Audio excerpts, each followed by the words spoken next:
Voilà, merci beaucoup. Tozali en direct Pesa Makanisi TV pour Kondabiso. Nalobaki na ba Congolais nyonso na ba Kinois nyonso boyeba ete les seuls, l'initiateur, les concepteurs il y a projet Metrokin oyo a pensé na souci à ba Congolais, lui c'est Gentini Ngobila Mbaka, un digne fils de la République. Nous devons le dire pendant qu'il est encore vivant. Nous devons lui reconnaître pendant qu'il est encore vivant. Ce monsieur, c'est une bénédiction pour la République. Il marche selon la vision du chef de l'État. Aujourd'hui, ce monsieur, quand vous voyez Zando, il faut penser à Gentiningo Bilambaka. Zando ezalate, mais sous Gentiningo Bilambaka. Zando ezalaka plutôt, mais na état autoyebele yango te. Sous Gentiningo Bilambaka, aujourd'hui, nous parlons du marché central des Zando. Sous Gentiningo Bilambaka. Ça, il faut le reconnaître pendant qu'il est encore vivant. Nous devons reconnaître cet homme pendant qu'il est encore vivant, pendant qu'il vit, nous devons lui reconnaître ça. Aujourd'hui, quand vous regardez Elengesa, il faut dire que non, merci Gentini Bilambaka. Il a pensé à cela. Aujourd'hui, quand nous voyons Nzolana, nous voyons Pont Simon Kimbangu, nous voyons Pont Taboulay, tout ça, ce sont les œuvres de Gentini Bilambaka.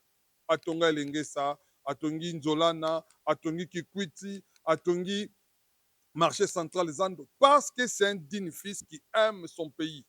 Et vous allez reconnaître, non, nous allons le reconnaître pendant qu'il est encore vivant, par rapport à tout ce qu'il a fait dans la République démocratique du Congo. Très bien. Voilà.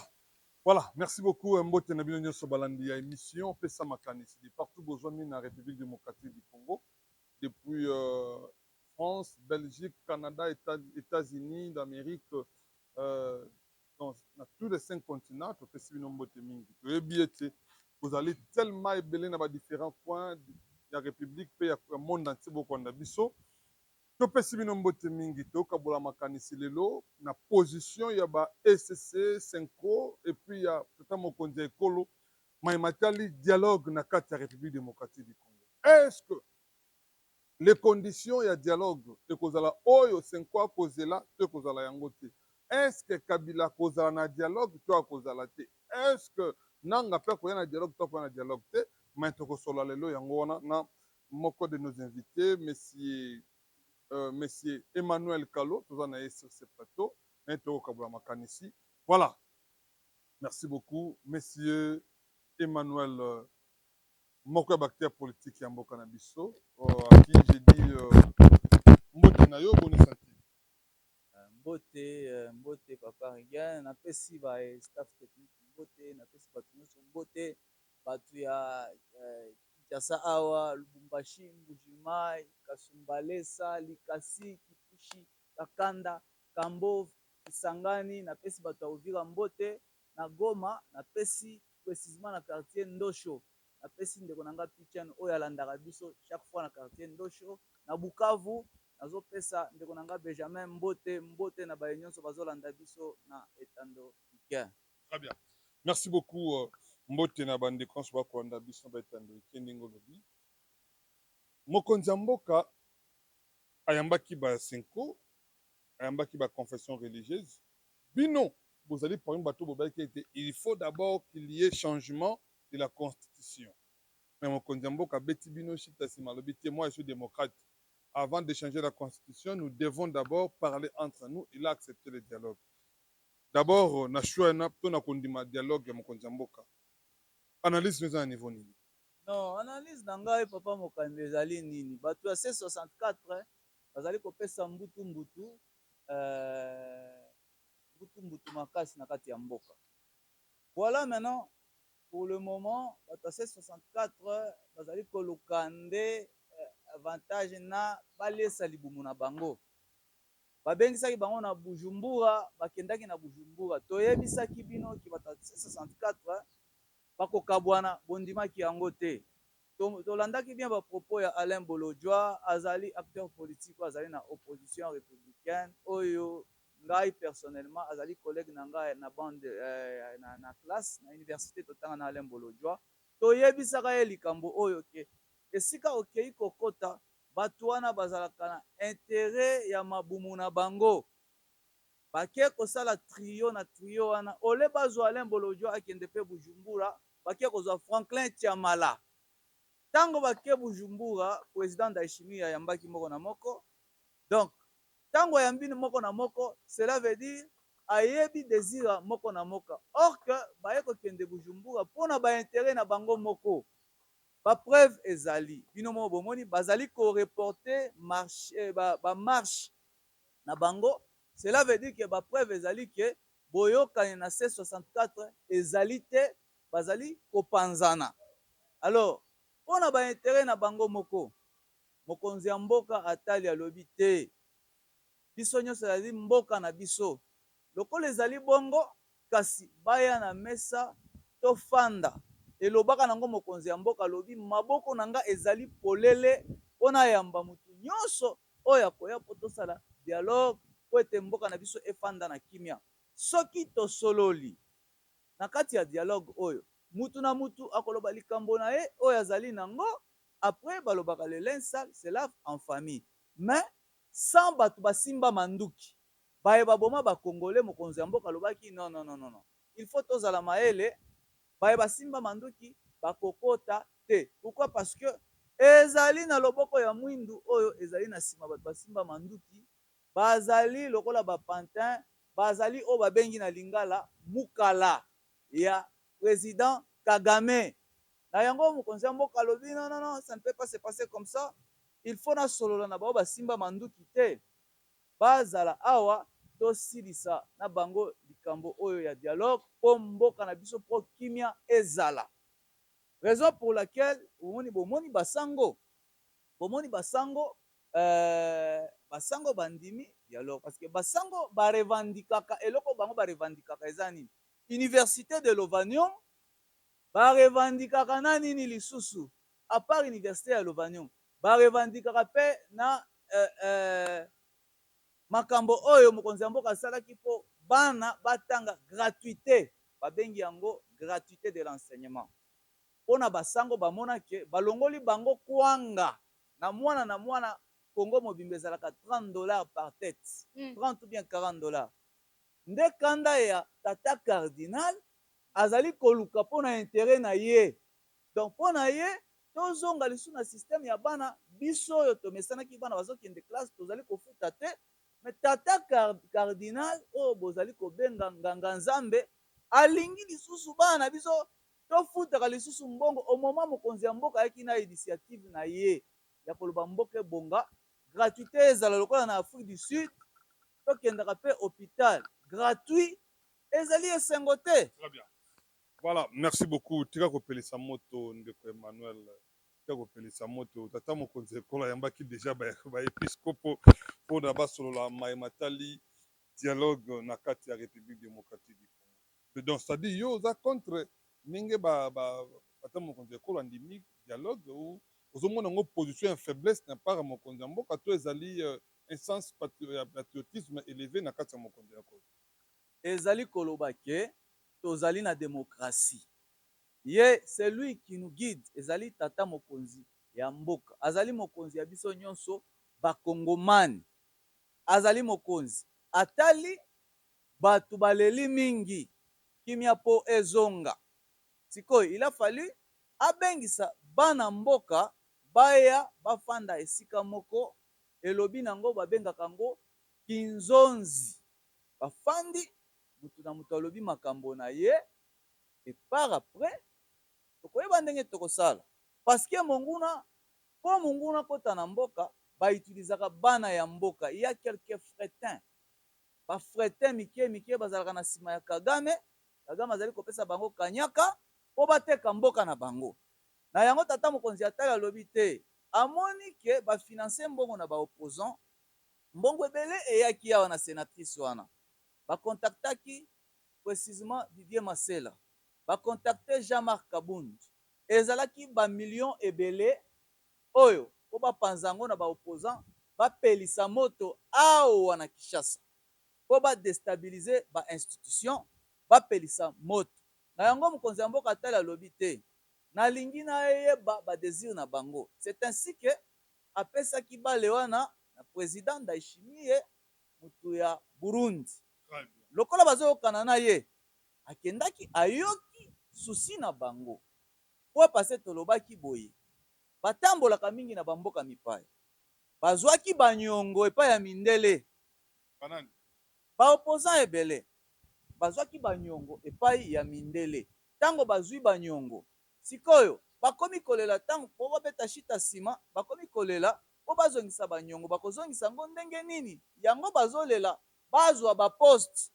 eloko ezali wana bazali koluka nde poste ntango bakopesa ye poste bokomona akobanda kofuta baniongo wana preuve à l'appui tomonaka Vital Kamerhe bazwaka mbongo bacanadien tomonaka Jean-Pierre Mbemba Gombo dernièrement gouvernement ya mikili ezalaki koloba afuta nyongo parce que apesaka avion na ye na nyongo ezali banyongo wana nde yango bapesaka bango baposte po bafuta banyongo. Très bien.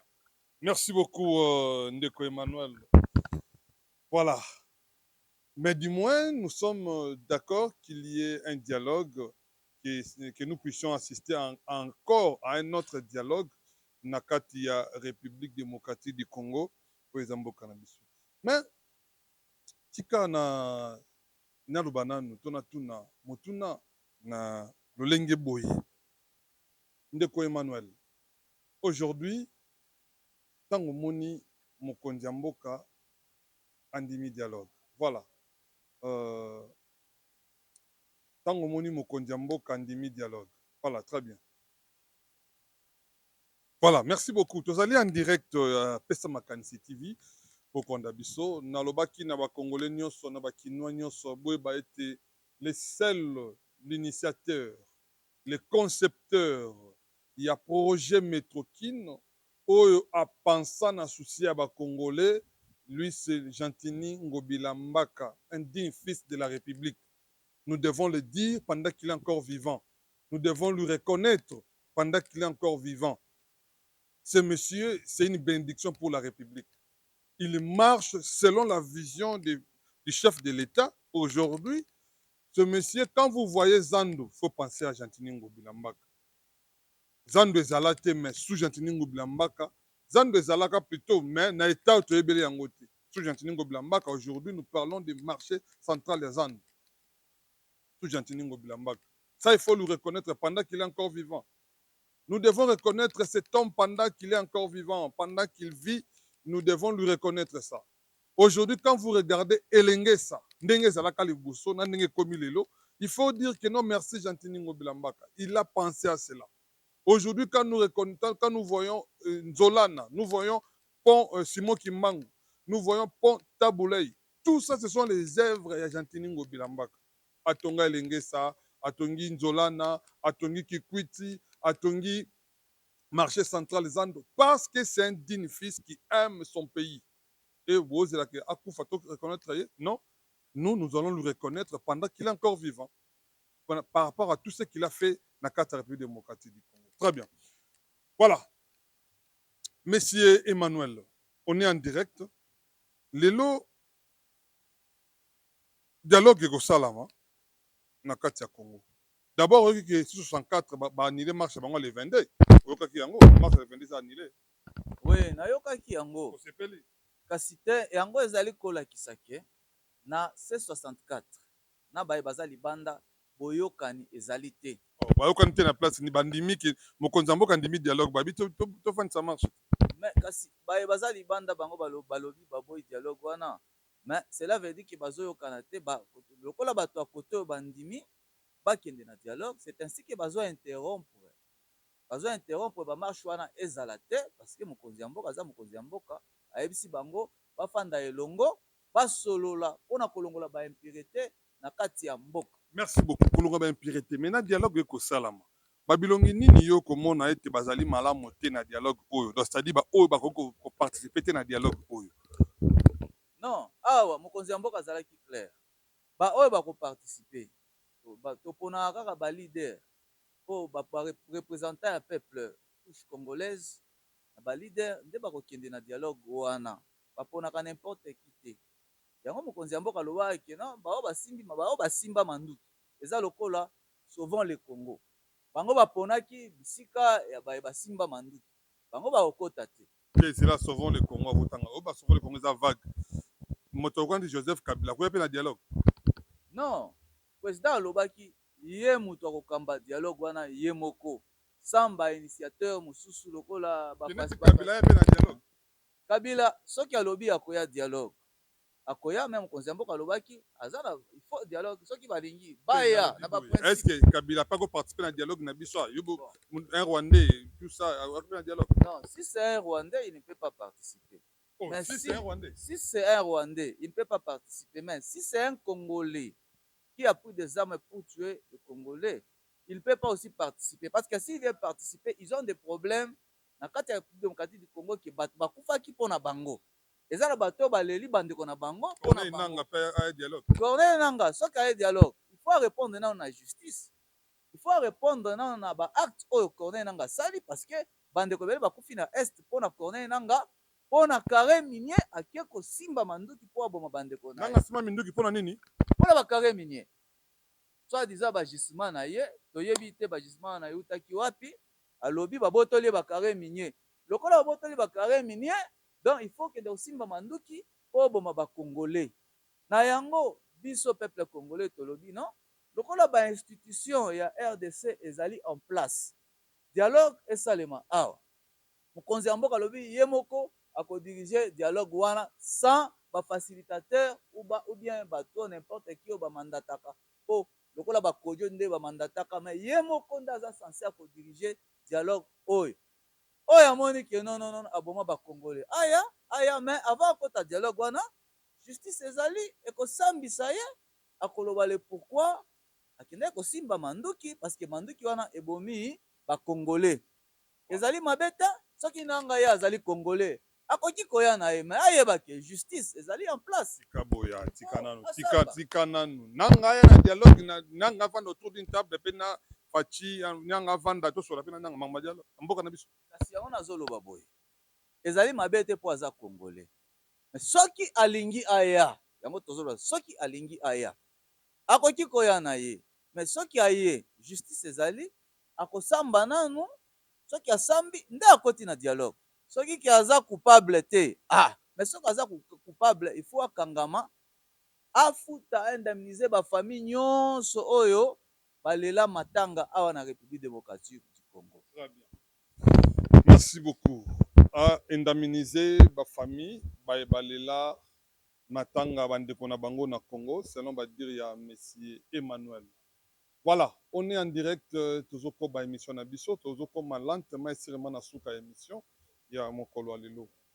Mais sengeli to sunga mokonzi mboka. Moi personnellement, j'ai vu les soucis au mokonzi mboka za na yango pona koluka ko zongisa le pays sur les bons rails. Ko zongisa mboka na nzela ya malamu. Moi j'ai vu ces soucis là na mokonzi mboka.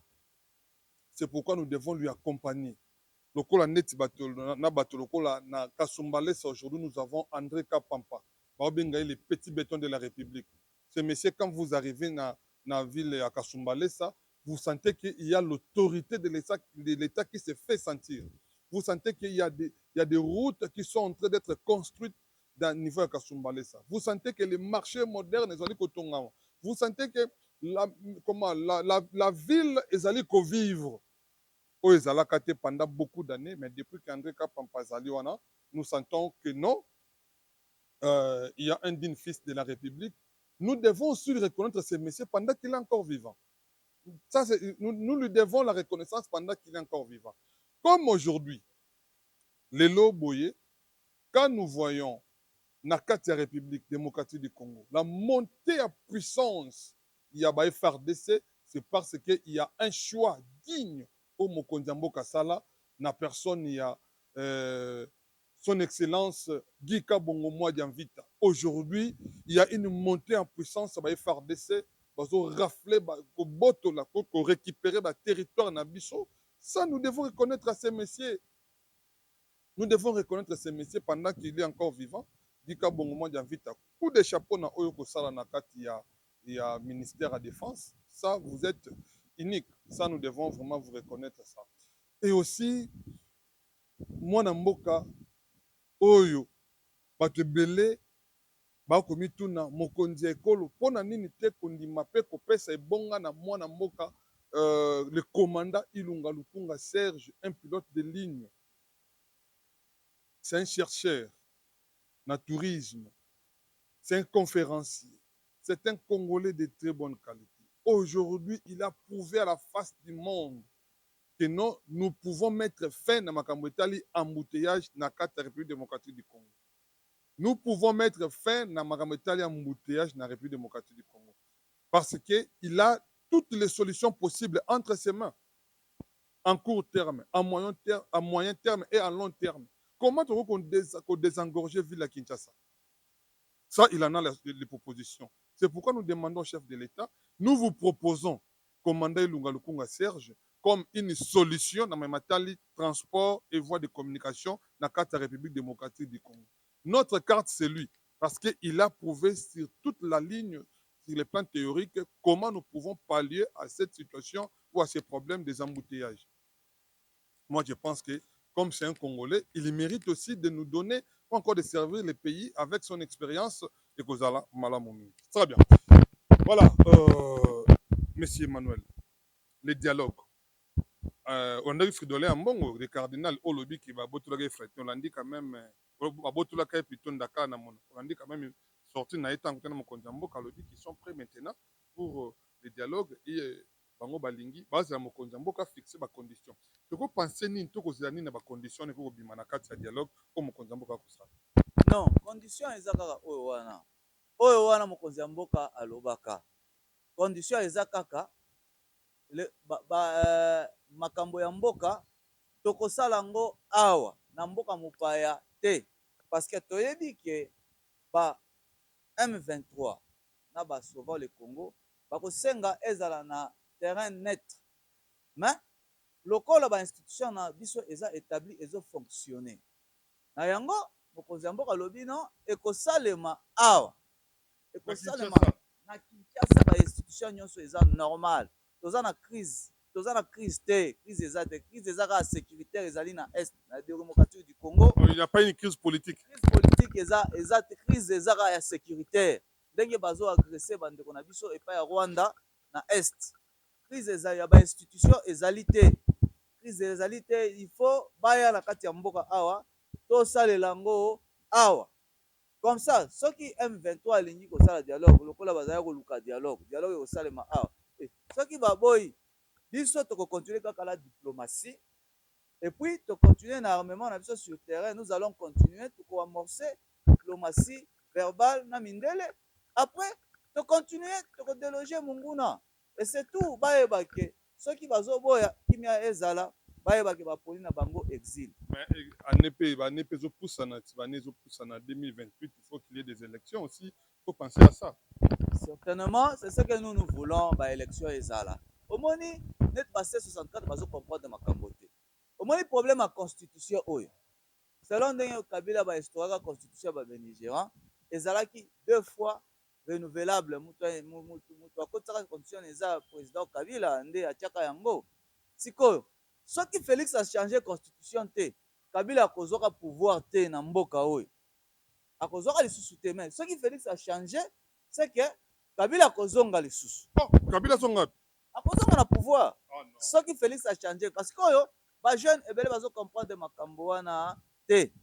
Bazo pekisa Félix a changé te. Or que na constitution la biso oyo yakala.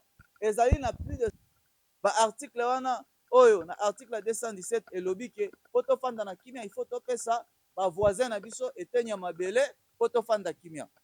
Sikoyo ezalaka te yo ofandi na lopango na yo kaka boye omoni voisin aye azwi kitenya mabele na yo yo kosepela na yango président atalaki alobi te esika wana nde esika bango na bazokotela yango wana bazokota na manduki babloke esika wana na yango il faut to changer constitution tolongola baarticle wana mpo munguna akotela biso te siko iya quelques frères congolais baza na nsima ya président Kagame oyo bazolandalanda ye mpo bayibaka minere ya mboka oyo baza ebele ba José Makila ba Franck Diongo ba Jean-Claude Vwemba baza ebele ba Moïse Katumbi kobanga na kotanga nani wana kasi yango nazoloba président Kabila baza liboke baza liboke C'est là. na bayi kotanga te Ah. baza liboke oyo baza Ye pas dans Simba Kagame. mais kasi moto asoutenir ye eza Kagame yo si omona wapi yo oza ancien président osala 20 ans na pouvoir ozoya moto azosécurize oyo na Goma ezali ba M23 bokanisaka ozali nani okasi ozali rebele na yango sikoyo tokota tolini président oyo akambaki biso biso nde topesaka akoma na kanyaka wana mpo na biso bakongole so kaka kanyaka yango moko ebalukeli biso bakomi kosomba yango manduki mpo baboma biso na yango toki koconsidere ke il a fallu afanda kaka kimia ola azala mopanzi wana bakoconsidere ke azali rebelle na yango tozotelemela tozoloba président a changé constitution constitution ezali ya babéligérant constitution oyo biso na bino jamais tokoki kozwa baposte ekozala kaka bakonzi bana na bango na bana na bango yango tozosala effort mpo mutu na mutu ata uti na baklasse moko ya se mutu mpe akóma mutu na libota na ye azala mpe na bamoyen asala mpe bisika ya bien nde eloko tokolobela na dialogue yango wana etanke bajeune Soutenir dialogue quand même.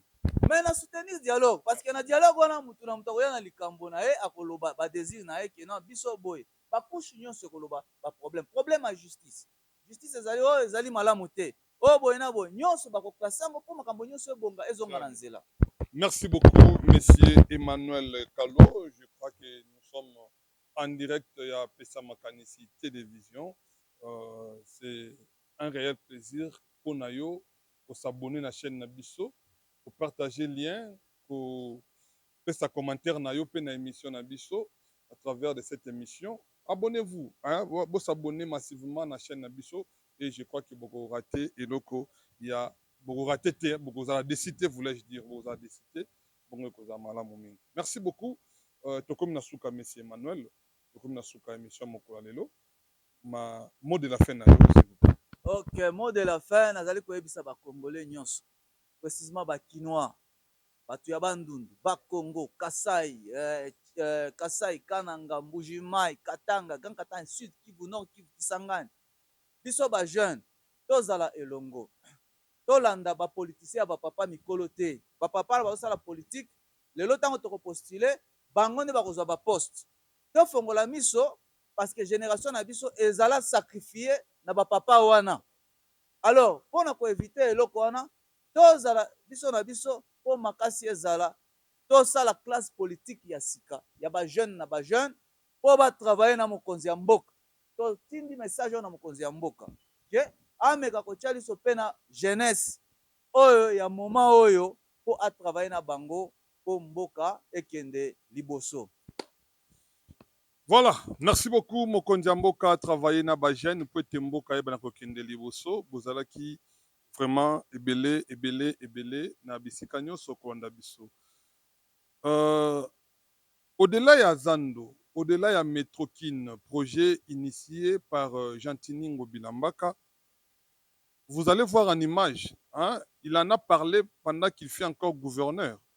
Vous voyez en image, ce que vous voyez là, ils allaient projet maquette ya métro kin oyo esengelaki train ebanda kotambola na ville ya Kinshasa ebanda komema bana ya Tchangu, bana ya Kitambo, bana Ngaliema, bana ya Lemba, bana Matete. Donc c'est-à-dire on allait avoir une circulation calme puis à l'aise dans la ville à Kinshasa si seulement on avait mis ces projets en exécution, soit en exercice. C'est pourquoi on se pose la question, pourquoi ne pas penser à ces messieurs, pourquoi ne pas penser à ces projets? Car il en a pensé pour le bien des Congolais et ces projets doivent servir aux Congolais. Voilà, vous étiez tellement nombreux à nous suivre. Nous sommes très contents de savoir que vous êtes là. Abonnez-vous massivement. Tokute Nabino Mokoloya, vendredi avec une nouvelle équipe. Bye. Merci beaucoup.